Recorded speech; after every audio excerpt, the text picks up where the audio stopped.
আদিবাসীসকল ৰাজনৈতিক ক্ষেত্ৰত কেনেদৰে আগবাঢ়িব লাগে, আদিবাসী সমাজক কেনেদৰে একত্ৰিত কৰিব পৰা যাব, আজিৰ এই ভিডিঅ'টোত আলোচনা কৰিম। নমস্কাৰ, মই বিজয় পানিকা।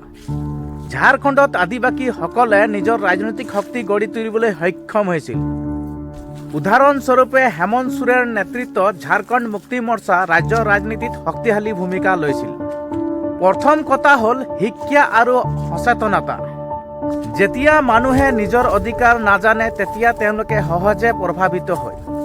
সংবিধান কি লিখা আছে, ST মৰ্যাদা কিয় গুৰুত্বপূৰ্ণ, ভূমি অধিকাৰ কেনেকৈ পোৱা যায়, এইবোৰ বিষয়তে জ্ঞান ল'ব লাগিব।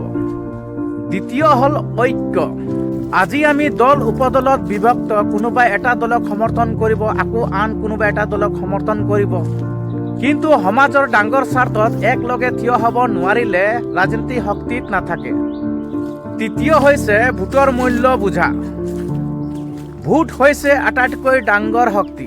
যদি আমি নিজৰ ভোট সঠিক ৰূপে ব্যৱহাৰ নকৰোঁ তেন্তে পিছত অভিযোগ কৰাৰ অধিকাৰ কমি যায়।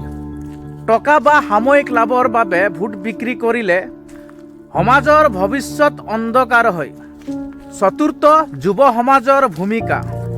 আজিৰ যুৱক যুৱতী শিক্ষিত, সামাজিক মাধ্যম ব্যৱহাৰ জানে, ফেচবুক, ইউটিউব, হোৱাটছআপৰ জৰিয়তে নিজৰ কথা আগবঢ়াব পাৰে। মিছা প্ৰচাৰ বন্ধ কৰি সঠিক তথ্য সমাজলৈ পঠিয়াব লাগে। পঞ্চম হ'ল নিজৰ ইছ্যু ৰাজনীতিত তোলা। চাহ বাগিচাৰ মজুৰি, শিক্ষা, স্বাস্থ্য সুবিধা, ভূমি অধিকাৰৰ নিয়োগ কেৱল নিৰ্বাচনৰ সময়তে নহয়, বছৰ জুৰি দাবী তুলিব লাগে। ষষ্ঠ, সৎ নেতৃত্ব বাছনি। আমাক এনে নেতা লাগে যি কেৱল ফাঁকনে নিদিয়ে, কামো কৰে। সমাজৰ পৰা সৎ, সাহসী আৰু শিক্ষিত লোক আগবঢ়াব লাগিব। বন্ধু বান্ধৱী, যদি আমি সচেতন হওঁ, ঐক্যবদ্ধ হওঁ আৰু সঠিক সিদ্ধান্ত লওঁ তেন্তে ৰাজনীতি আমাৰ স্থান নিশ্চিত হ'ব।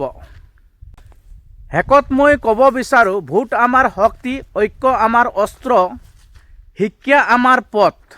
যদি ভিডিঅ'টো ভাল লাগিলে লাইক কৰিব, চেনেলটো ছাবস্ক্ৰাইব কৰিব, পাৰিলে আপোনালোকে শ্বেয়াৰ কৰিব। ধন্যবাদ।